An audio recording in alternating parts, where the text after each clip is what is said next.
Sveiki, tai laida Užeikite, kas laukite, kartu su manim vaikų chirurgu Benediktu Jonuška ir šiandienos temos bus labai aktualios, todėl kad kalbėsime apie ilgamžiškumą ir fizinį aktyvumą. Džiaugiuosi, kad šiandien laidoje svečiuojasi ir svečio kėdėje turime profesorių Arūną Emelianovą. Sveiki, Arūnai. Sveiki, Benediktai. Atrodo, tiek daug veikiat, sportuojat, skaitot paskaitas, duodat komentarus ir dar istorijas įkeliat kasdien. Kaip atrodo jūsų diena visgi? Kaip ta rutina atrodo kaip profesoriaus Arūno? Taip, iš tikrųjų daug veiklų, bet man atrodo ir pas patį ne ką mažiau, ar ne? Tai diena turbūt elementari kaip pas visus, bet stengiuosi išlaikyti kiek įmanoma tokią rutiną. Ne visada pavyksta, bet bent jau stengtis reikia. Pusryčiai po atsikėlimo tai yra 7 ryte. Tiksliau gal truputį vėliau, nes atsikeliu, dantų valymas, mini mankšta, būtinai kiekvieną dieną ir nesvarbu, kur miegu, ar viešbutyje, ar namuose, bet labai neilgai, 5 minutės. Pusryčiai būtini, nors nelabai mėgstu rytais valgyti, nes visiškas esu pelėda, tai organizmas mano dar miega, bet kadangi žinau, kad žmonės, kurie valgo pusryčius ilgiau gyvena, tai stengiuosi pavalgyti. Tuomet darbai. Beveik visada einu greitai 15-20 minučių į darbą, tai jau fizinis aktyvumas vėl šioks toks. Darbai, kava būtinai man, bet čia jau pasirinkimo reikalas. Kas būtinybė yra tarpe tarp darbų pietus, neįsivaizduoju dienos, jeigu nepavalgau, tada man viskas sutrinka, piktas, emocijos ir panašiai. Tuomet jau kartais Instagramas, kartais podcastas, kartais interviu, kartais paskaita. Ir 18-19 valandą sportas, vakarienė ir jau kiek lieka socializacijai. Tai tokia dienos rutina, daugiau mažiau, jeigu pavyksta išlaikyti. Jeigu reiktų įvardinti vieną dalyką, be kurio neįsivaizduotumėt savo kasdienybės, kas tai galėtų būti? Sunkiai vienas. Sunkiai. Visi tie išvardinti? Gal ne visi, bet vis tiek judesys, ko gero. Nebūtinai tas džymas ėjimas į sporto klubą, bet jeigu jau žinau, kad kažko negalėsiu laiko skirti daugiau mankštai ar pratimams, tai bent jau prasiėjimas kažkoks. Bet vis tiek paraleliai turi eiti ir sociumas, socializacija. Tai jeigu kas nors pasiūlo vakare susitikti iš draugų, restorane ar vakarieniai, tai kartais ir skipinu tą sportą socializacijos labui. Visi kalba apie ilgamžiškumą, jeigu angliškai longevity ir ta tokia tema ant bangos, kaip sako tikriausiai Lietuvoje. Bet ar tikrai yra tik gyvenimo trukmė svarbu? Kaip jūsų akimis? Žinoma, kad ne. Kas iš to, jeigu tu sulauki 120, 130, ar ten pagal teorijas gal ir ilgiau sulauksim, bet jeigu paskutiniai 10-mečiai tavo praleisti lovoj, tu nemobilus, ir jeigu dar, pavyzdžiui, demencija, ar ne, jeigu tu nesuvoki aplinkos, nesuvoki pasaulio, tai ar tikrai tas skaičius, jeigu kalbant apie ilgamžiškumą, toks svarbus? Ko gero ne. Svarbiau yra, tokia ori seniorystė, jeigu taip galima išsireikšti, kai žmogus gali savim pasirūpinti ir fiziškai, ir suvokti pasaulį, mėgautis gyvenimu. Judėti, nebūtinai kaip 18 jau, ar ne, bet pasirūpinti savim ir pats savarankiškai judėti ir priimti sprendimus. Tai manau, longevity, tas ilgamžiškumas, tai ir yra, kiek įmanoma ilgiau galėjimas rūpintis savimi pačiu, o ne pats skaičius. Kokie yra pagrindiniai principai to kokybiško gyvenimo? Ar tai tik tai pasirūpinimas savimi, ar dar galbūt kažkas yra šalia, ką turėtumėm paminėti? Turbūt kalbant apie ilgamžiškumą yra ne vienas ir net ne 5 faktoriai, nuo ko priklauso jis. Tai žinoma, tas su sveikata susijęs elgesys, kur mes galim kontroliuoti, tai yra fizinis aktyvumas, mityba, žalingi įpročiai. Tuomet svarbus socialinis aspektas. Žmonės ilgiau gyvena tie, kurie priklauso tam tikrom bendruomenėm. Turi gerus kaimynus, turi su kom pasikalbėti, turi draugų, šeima čia priklausomai ar ne, bet tas socialinis kapitalas yra. Tai tokie žmonės gyvena ilgiau. Labai svarbu mankšta ne tik kūnui, bet ir protui. Šachmatai, žinių žiūrėjimas, ką visiems studentams sakau, pradėkit žiūrėti žinias. Tai ne tik, kad savo kompetencijas kelsit, bet mokėsit ir komunikuoti ir ilgiau išliksit, žinot, su sveiku protu. kryžiažodžių įvairių, domėjimasis pasauliu, tai ilgina gyvenimą. Dar turbūt pridėčiau kitos dienos laukimas arba tikslo turėjimas. Kažko lauki, kažką nori sužinoti, su kažkuo nori susitikti, kažką nori paragauti ar pamatyti, tai kitos dienos laukimas ilgina gyvenimą. Ir dar, ką mes dažnai pamirštam, gerumas arba dalinimasis gerumu su kitais. Parama, savanorystė, galų gale paprasti elementarūs, nežinau, pervedimai kelių eurų ar kelių šimtų priklausomai, kas kam galim, kas kiek galim. Tai tas gėrio darimas yra ir ta vidinė satisfakcija duoda, ar ne, kažkokį, padariau gerą darbą, bet, kaip sakoma, in the end of the day, ar vakare pagalvoji, ar savaitės pabaigoje, ar mėnesio pabaigoje, ne tik kažką, nežinau, patyrei, ne tik padirbai, bet ir padarei gerą darbą. Tai ilgina irgi gyvenimą, bet apie tai mes nesusimastom ir gal per retai darom tos gerus, kad ir mažus darbus. Ar tai būtų jūsų žinutė dabar, kad padaryt kažką gero žiūrovo mūsų, ką jie galėtų padaryti tikriausiai lengviausiai, kad prailgint savo ilgamžiškumą? Tikrai taip. Viena iš žinučių turbūt šiandien, kad ir dabar. Pervesti 2 eurus, ar ten linijai kokiai, ar jaunimo, ar seniorų sidabriniai, ar su vaikais susijant, su ligoniais. Daug kur yra vietų daryti gerą, nors ir mažą. Nepamirškite to padaryti, jeigu ne dabar, tai bent jau po laidos. O laidoje užžiūrėkite, kas laukite, turime įvairiausių mitų, kuriuos prašau pašnekovų arba patvirtinti, arba paneigti. Tai vienas toks ir man gana įdomus mitas, kurį teko matyti, kad kiekviena vyno taurė prailgina gyvenimą. Galbūt tiesa, profesoriu? Anksčiau buvo iš tikrųjų ir nemažai mokslinių straipsnių, kad viena taurė vyno ilgina gyvenimą. Deja, pastarųjų metų visi tyrimai, visos publikacijos skamba sekančiai.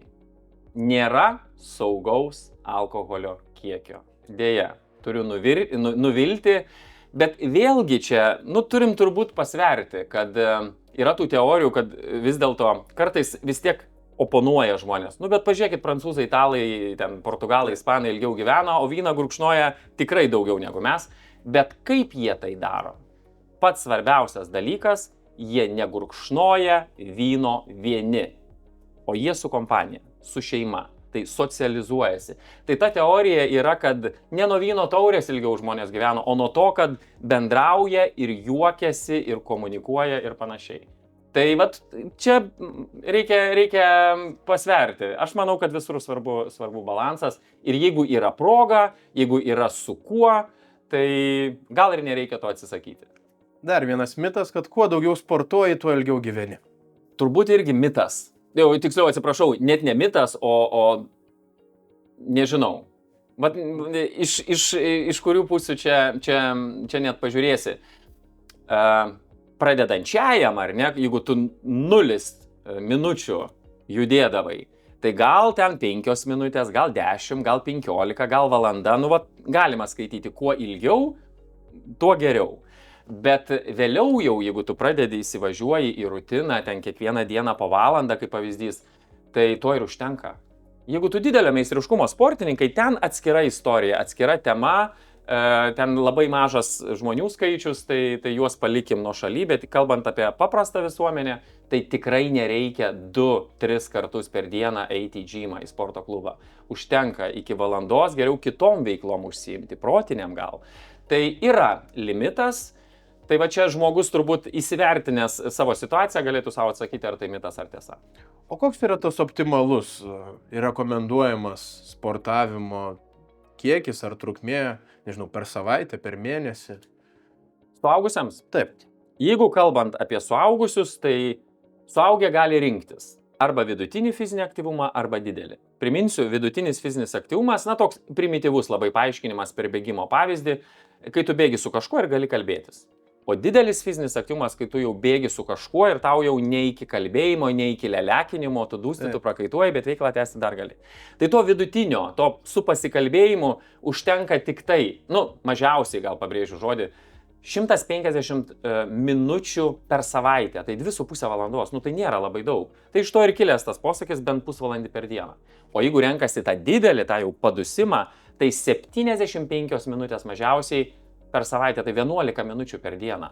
Tai visiems stengiuosi tokią žinutę atnešti, kad mes tikrai kaip rūšis, kaip žmonija, šiek tiek esame apsileidę, nerasti 11 minučių savo per dieną. Tai ilgina gyvenimą. Bet nesvarbu, ar tu rinkiesi vidutinį ar didelį, būtinai bent 2 kartus per savaitę, o geriau 3 ar 4 turėti jėgos treniruotės. Ir vėl, čia gal užbėgsiu už akių, nežinau, ar buvot pasirašęs mitai ir jėgos treniruotės, čia daug kas prisibijo. Bet jėgos treniruotė ne tik ganteliai ir štangos. Tavo kūnas yra puikiausia jėgos treniruočių priemonė. Tai atsispaudimai, atsilenkimai, įtupstai, pritupimai. Tai tokių 1 kartų per savaitę yra būtinybė turėti. Tai va tokios rekomendacijos. O kodėl tą reikia daryti? Labai trumpai pagrindiniai aspektai. Kodėl tai yra naudinga žmogui? Jeigu trumpai, nežinau, čia galėčiau parom turbūt kalbėti, nes mano ta tema, bet šiaip tai, kad ilgina gyvenimą, viskas aišku, atitolina ligas. Pavyzdžiui, tam tikri pratimai 22% sumažina depresijos riziką, 37% sumažina dimensiją. Kepenų vėžių mažesnė tikimybė susirgti 27%, jeigu tu esi pakankamai fiziškai aktyvus. Tai 40 daugiau net ligų atitolina fizinis aktyvumas, pradedant nuo vėžio, įvairiom formom jau 7, 8 iki 10 gal net. Ir baigiant su kognityviniam funkcijom, su nuotaika, su depresija.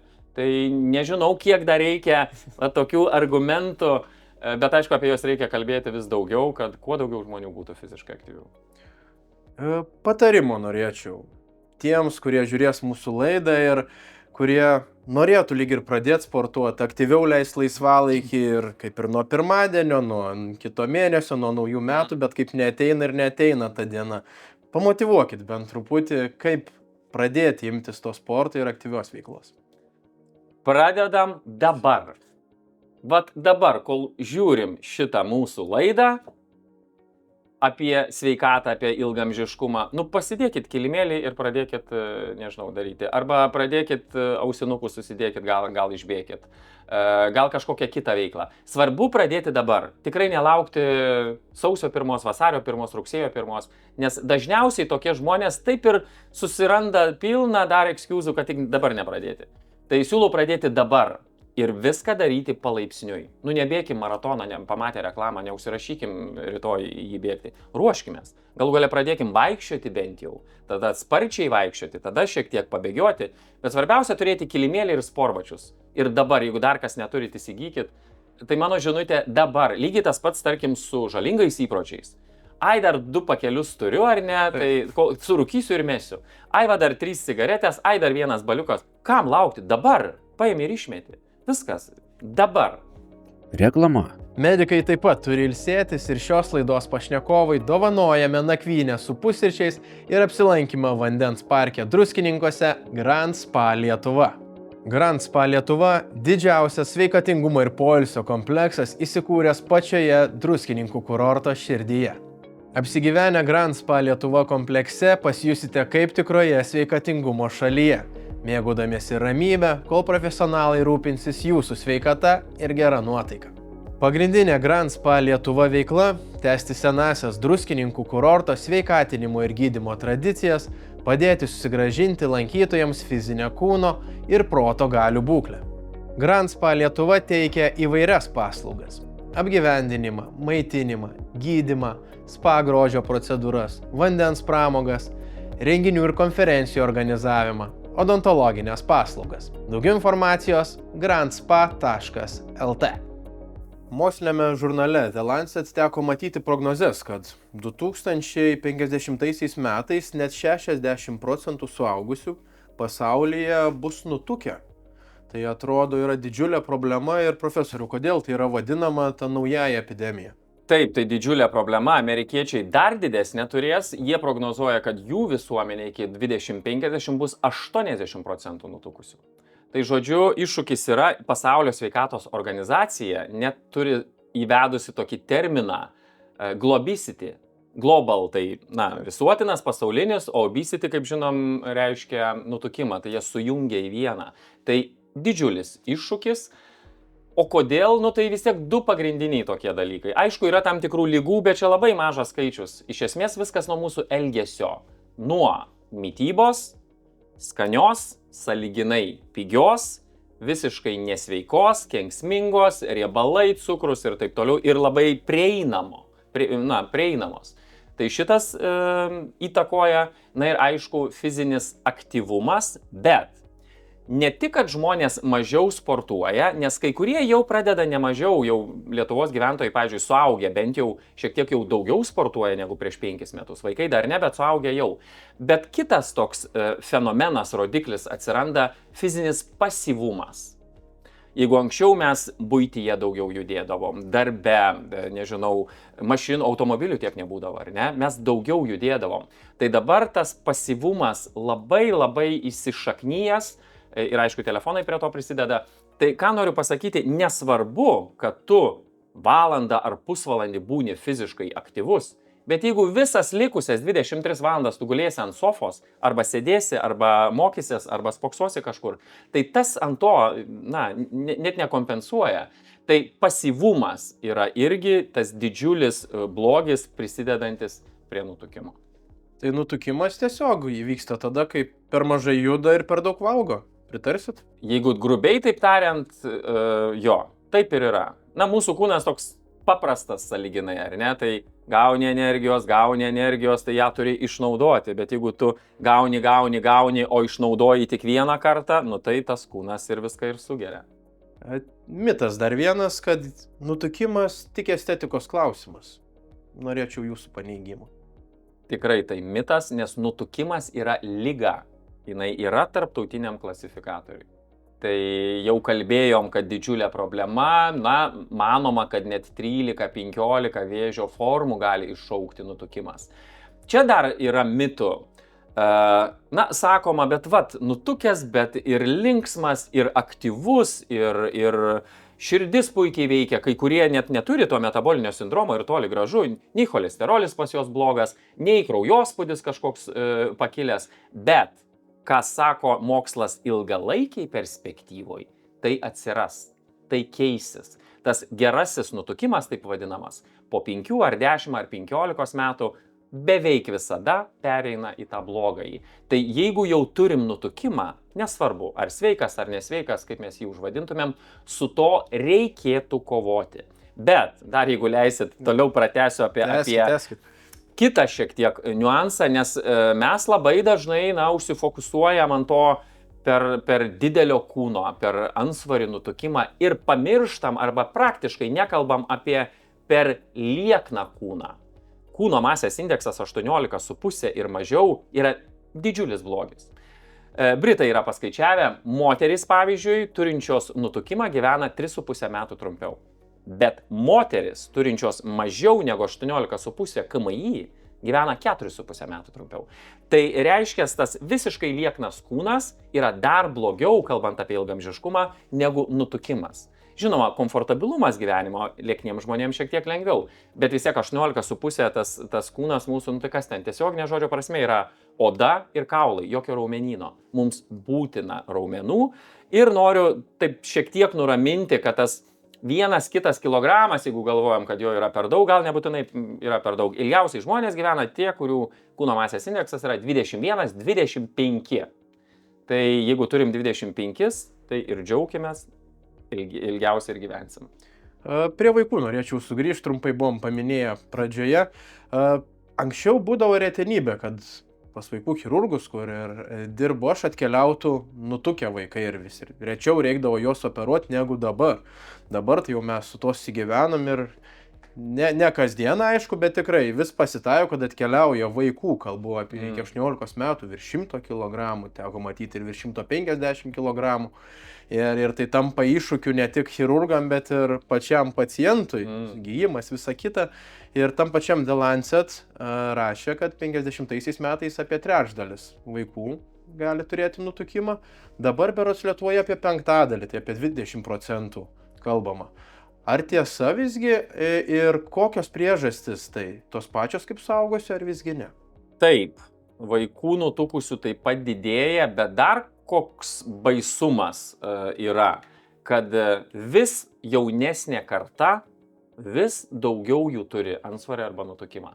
Lietuvoje šiuo metu yra 24% 15-mečių berniukų nutukusių ir 16% mergaičių. Bet 11-mečių jų yra daugiau. Virš 20 arba net jau kai kur kas trečias. Žodžiu, ta jaunesnė karta auga labiau stambi. Tai čia yra iššūkis ir praktiškai beveik visur. Kelios šalis yra, kur suvaldė šiek tiek tą nutukimą. O nuo ko tai priklauso, tai vis dėlto nuo tų pačių dalykų, nuo fizinio aktyvumo, nuo pasyvumo, kaip jau minėjau, nes čia yra didžiulis blogis, ir nuo maisto, bet ką reiškia vaikai? Tai įtakoja tėvai. Ką tėvai sako, neturiu kada gaminti vaikui maisto. Ir priperka picų, burgerių ir taip toliau. Bet jeigu tėvai pažiūrėtų savo išklotinės telefonų, pamatytų, kiek jie praleidžia ten laiko. 2 valandos, 3 valandos. Ar tikrai to pusvalandžio atėmus iš socialinių tinklų ar kitų veiklų telefone neužtektų pagaminti, nežinau, bent jau vakarienę, nesakau 3 kartus per dieną, bet bent jau vakarienę sveikesnė. Baltymai, daržovės ir panašiai. Tai vaikų nutukimą įtakoja ir suaugusių tėvų giminės elgesys.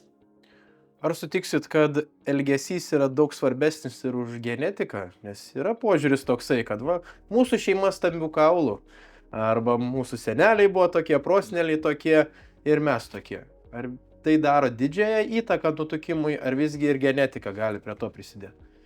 Genetika irgi prisideda. Kaip tik nesenai buvom vienam renginy, kur aš kalbėjau apie fizinį aktyvumą, o kolegė apie genus. Tai irgi paklausiau, sakau, tai ar tiesa, kad genai tik tai 10-20%, ten žiūrint, kur įtakoja tą mūsų sveikatą ir ilgamžiškumą to pačiu. Na, jinai vis dėlto sutiko su tais skaičiais. Tai įsivaizduokit, genai lemia, bet mūsų elgesys, aplinka lemia daugiau. Tai turbūt žino tuos paskaičiavimus, o nuo medicinos tik 10%. Tai mes neverta tikėtis kažko kito ir nieko neveikti, ar ne? Čia lygiai taip pat atvirkščiai, kad raumenynas geras, lieknumas, nelinkęs į antsvorį arba nutukimą žmogus ir irgi tikisi, ai čia genai, galiu daryti ką noriu, tai yra ant sofos ir valgyti ką noriu ir būsiu lieknas. Ne, kažkiek taip, bet vėliau tas elgesys nulėmė. Tai iš tikrųjų nuo mūsų daug kas priklauso. Priminėt istoriją. Gydėm pacientą 8-9 metų amžiaus, sveriantį apie 90 kg ir tėvų buvo požiūris toks, kadgi vaikai per paauglystę sulėsėja. Čia dabar tik tai toks, po to išaugs. Tiesos yra tame ar visiškai ne? Šiek tiek yra, nes būna, ypač berniukam, būna kartais per vasarą jie paauga 5, 7 ar 8 centimetrus. Tai jau, jeigu skaičiuojant tos skaičius kūno masės indeksą, būna, kad pasikeičia. Bet vėlgi tai vienetai. Kalbant apie didžiąją tą populiaciją, reikia jau atkreipti dėmesį į nutukusius ypač vaikus. Reikia imtis tam tikrų priemonių, nedrastiškų, nebadauti ar ne, bet tiesiog sureguliuoti. Jeigu sureguliuoji mitybą ir fizinis aktyvumas yra, tai viskas išsisprendžia laikui bėgant. O kodėl vaikams yra ypač svarbus fizinis aktyvumas ir kiek jo reiktų per savaitę, jeigu lyginant su suaugusiais? Tai jeigu toks klausimas, kokiai amžiaus grupiai pats svarbiausias fizinis aktyvumas, tai žinoma, visoms svarbus, bet vaikystėje jisai pats svarbiausias todėl, kad tai nulemia visą vaiko ateitį. Ir įgūdžius, ir elgesį, ir požiūrį į fizinį aktyvumą, ir jau pačio kūno formavimą, ir net ligų turėjimą arba neturėjimą. Tai kuo anksčiau prasideda fizinis aktyvumas arba smulkioji motorika, ar ne, šaukšto laikymas, susirišimas bato, ten visokių kaladėlių, o vėliau jeigu kulverstis, jeigu bėgiojimai ir taip toliau, tai ne tik apie fizinį kūną, bet apie kognityvinės funkcijas. Trumpai tariant, kuo vaikas anksčiau išmoks užsirišti batus, čia perkeltinė prasme, tuo jisai greičiau, pavyzdžiui, ne greičiau, o raiškiau, aiškiau ir tiesa greičiau pradės kalbėti.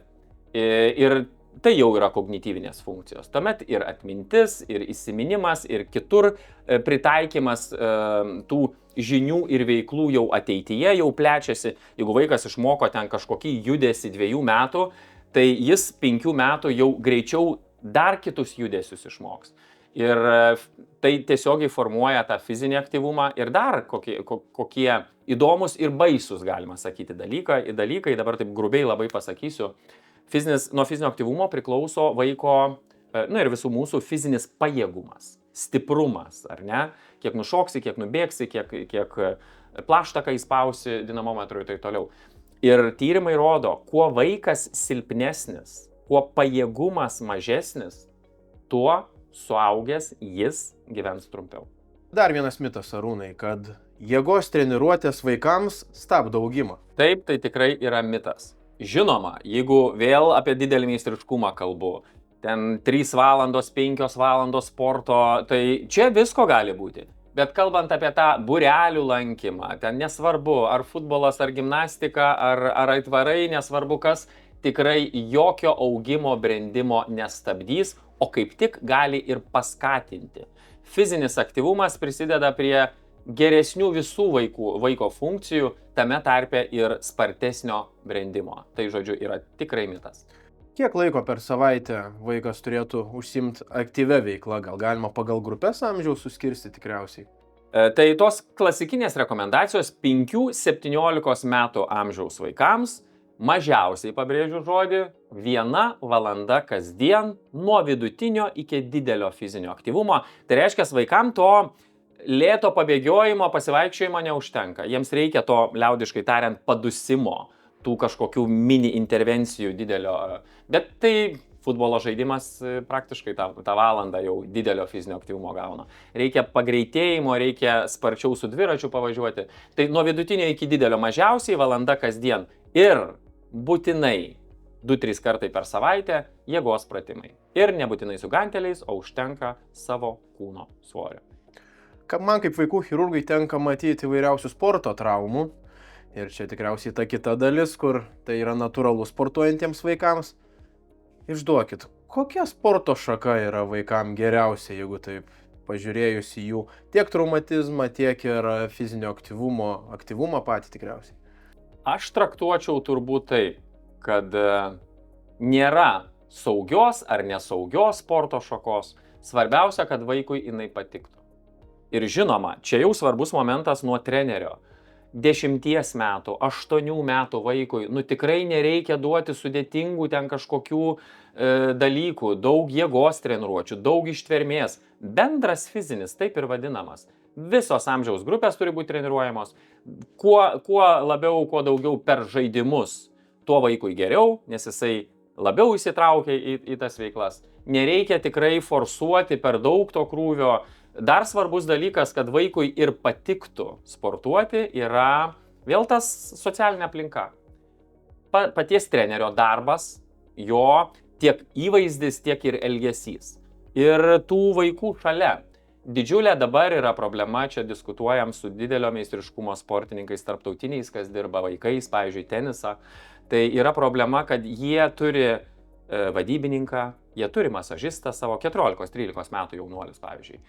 Jie turi 3 trenerius ir tėvai dar, bet jie neturi su kuo pasidžiaugti, pasijuokti ir visas fokusas į sportą.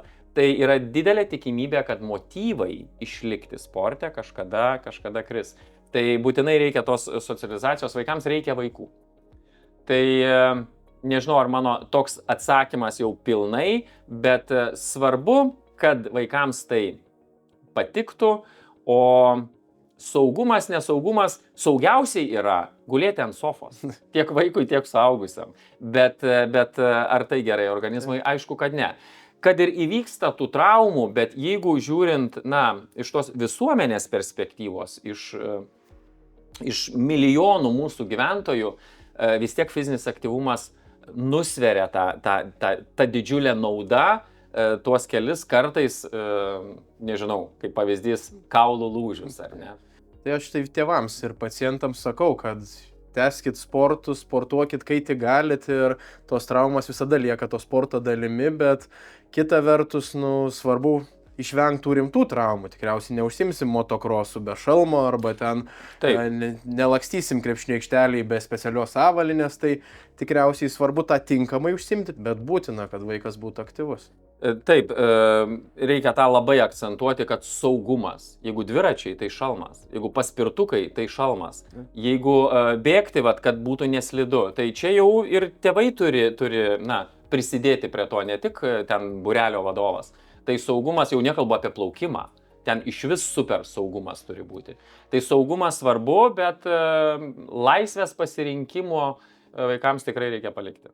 Tarp kitko, kvadratas. Labai įdomi sporto šaka ir labai daug traumų matoma. Aš netgi ruošinį turiu apžiūros lape, kur dažniausiai viskas atitinka, kad į pirštą pataikė iš kamulio, pirštas sulūžęs, dėl to, kad Lietuvoje žaidžiama su tinklinio kamuliu, nors turėtų būti tokio paties dydžio, tokio paties svorio, tačiau 3 kartus minkštesnis kamuolys. Tai kvadratas tikriausiai yra ta sporto šaka, kur kartais tenka nusikeikti, kai atkeliauja susilaužyta nosim, pirštų ar galvos smegenų sukrėtimų, nes būtent ne tą kamuolį turi ir mokyklose, aš manau, čia yra problema visai, apie ką vis šnekam vis daugiau ir daugiau.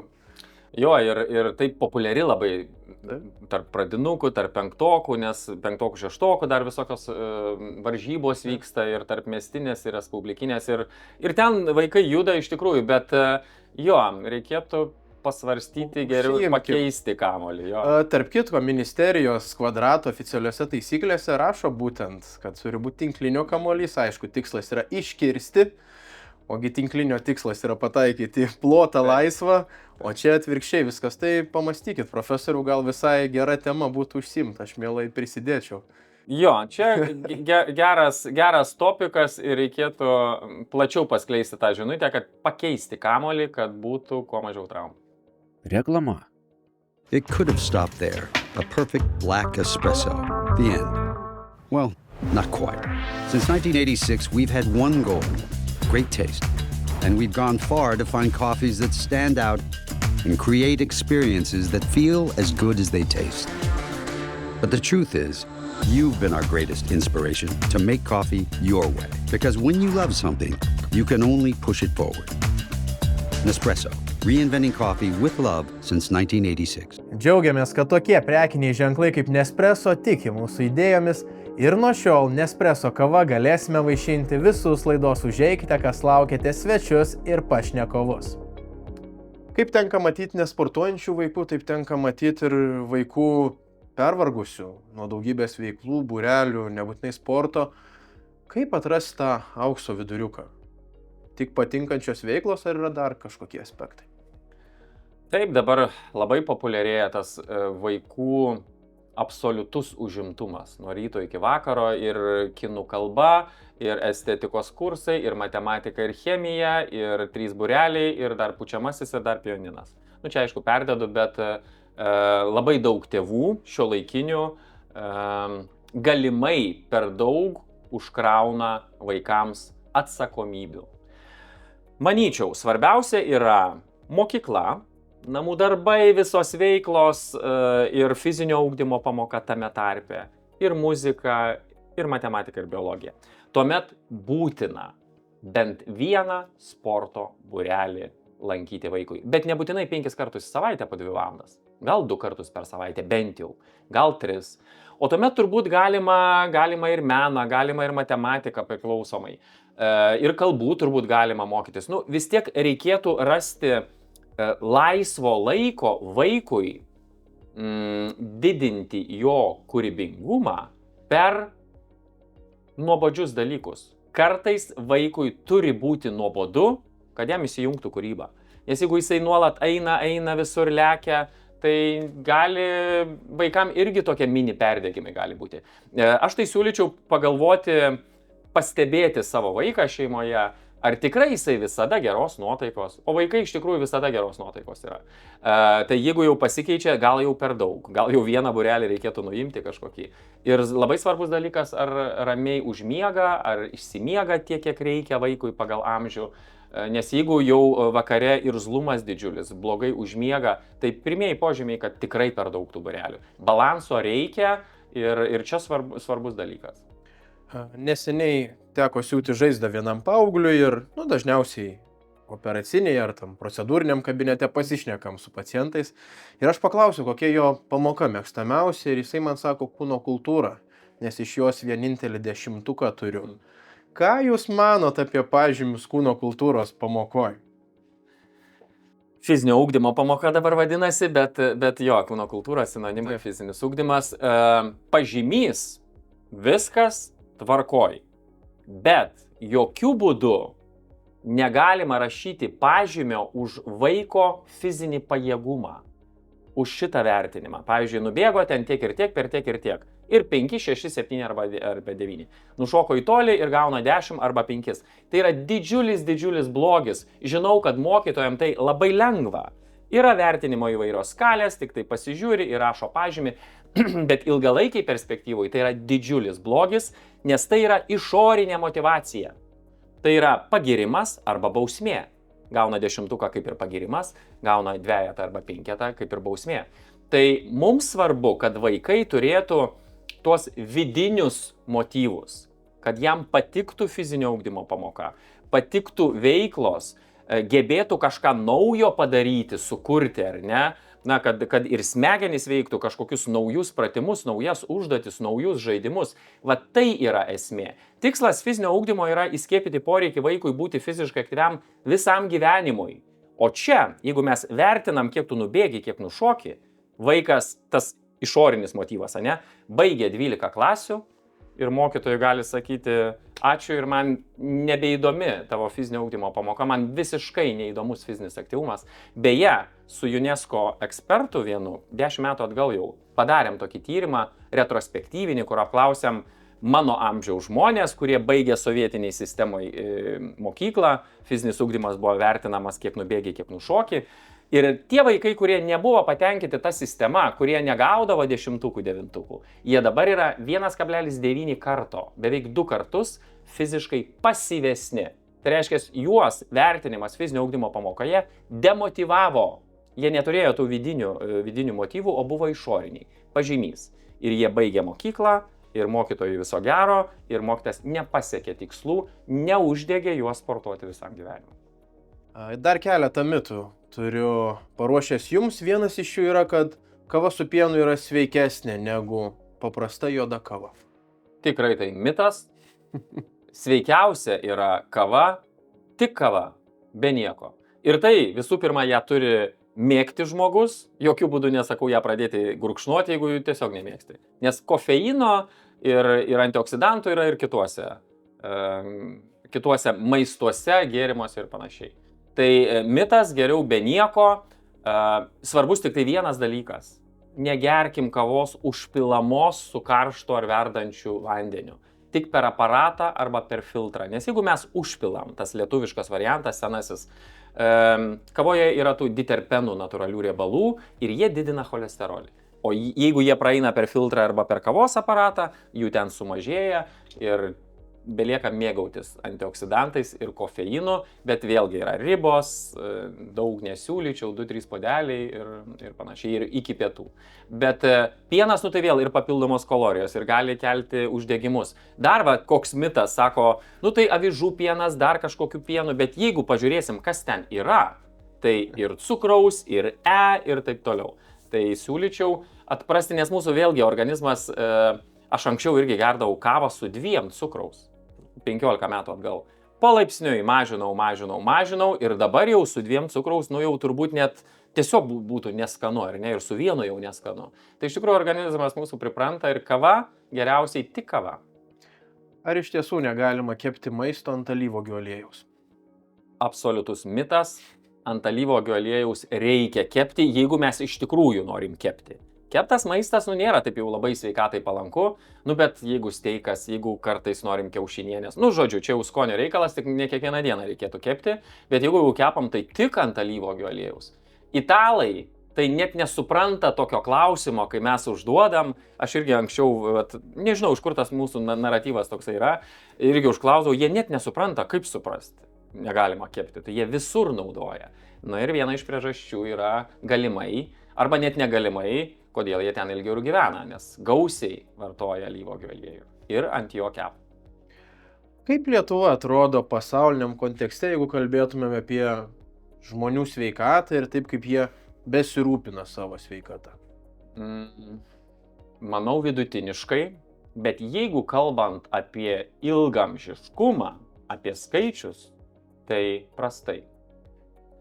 Dabar jau vis daugiau žmonių sąmoningėja, aš savo Instagram profilyje irgi, jeigu tik darausi kokius kraujo tyrimus, iš karto dedu storius, kad darausi. Nu reikia bent kartą per metus, o geriau 2, priklausomai ko ten reikia, ar pasitikrinti.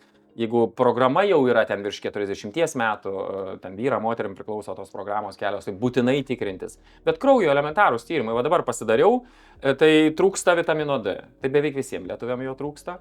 Taip pat su geležim šiek tiek yra. O būčiau nežinojęs, būčiau nesusirūpinęs, o dabar jau susirūpinsiu. Kiti rodikliai beje geri. Tai iš tikrųjų, kai tu sužinai ir nusiramini šiek tiek, o jeigu kur reikia, nu kažką pastumdai, kažką pradedi gal vartoti, naudoti ir taip toliau. Pradeda žmonės, lietuviai tame tarpe, rūpintis sveikata, bet nežinau, ar dabar galiu atsakyti gal apie ilgamžiškumą skaičius. Va čia tai yra didžiulis negalavimas, nežinau kaip įsireikšti mūsų lietuvių ir ypač vyrų. Tai 10 metų atgal vyrų ir moterų amžiaus arba gyvenimo trukmės šitas skaičius skiriasi 11 metų.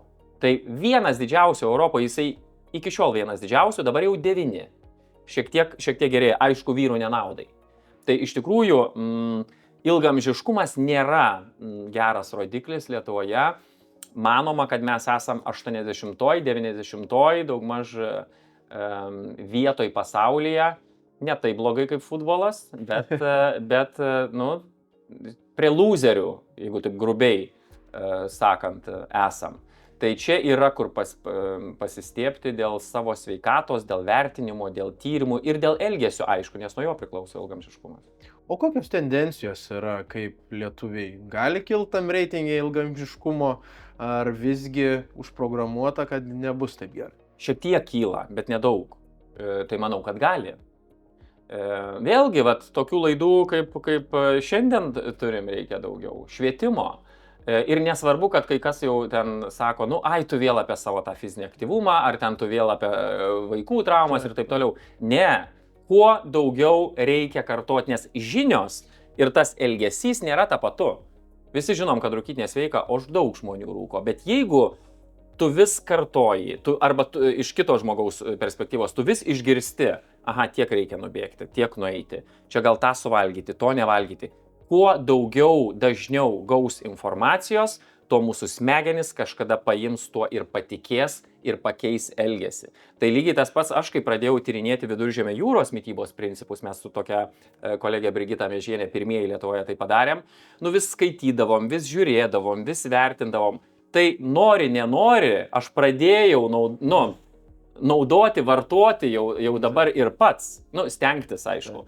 O ten 20 metų atgal, nelabai tas pasirinkimas Viduržemio jūros mitybos principų buvo, o dabar jau įtikėjai, nes ir skaitai, ir žinai, tai stengiamės tą žinutę ir paskleisti kitiem, taip pat ir su fizinio aktyvumu lygiai tas pats. Puikiai proga dabar nukeliauti į socialinius tinklus ir pasiekti profesorių Arūną Meljanovą.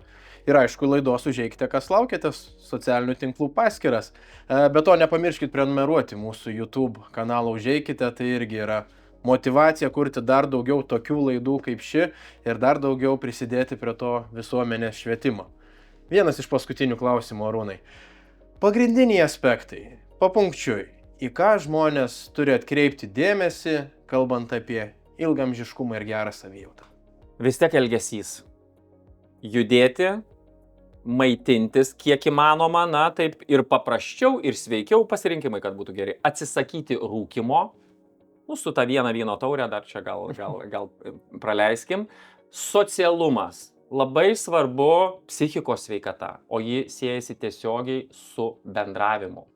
Ir to streso mažinimu, nes bendravimas su kitais yra teigiamas streso įveikos būdas.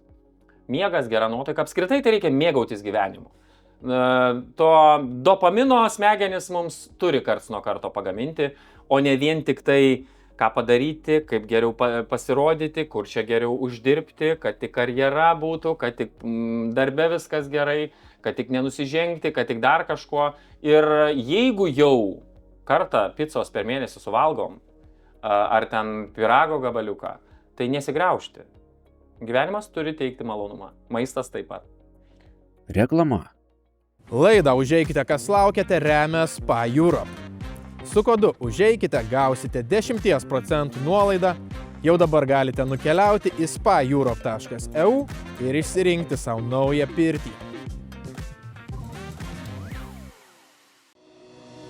Dirbant intensyvų darbą budėjimais retai kada tenka ramiai prisėsti ir pavalgyti. Tikriausiai visi darbe turim tą stalčiuką, kuris prikimštas įvairiausių batonėlių, greitai paruošiamų maisto ar kitų nesąmonių. Aš ne išimtis. Tačiau pastarąjį mėnesį išbandžiau visavertį maisto kokteilį Nara, kuris ne tik numalšina alkį, tačiau ir suteikia visas reikalingas medžiagas tam, kad po pusvalandžio vėl nesijausčiau alkanas. Kokteiliui pagaminti pakanka vos 2 minučių ir galiu toliau eiti konsultuoti pacientus arba bėgti į operacinę.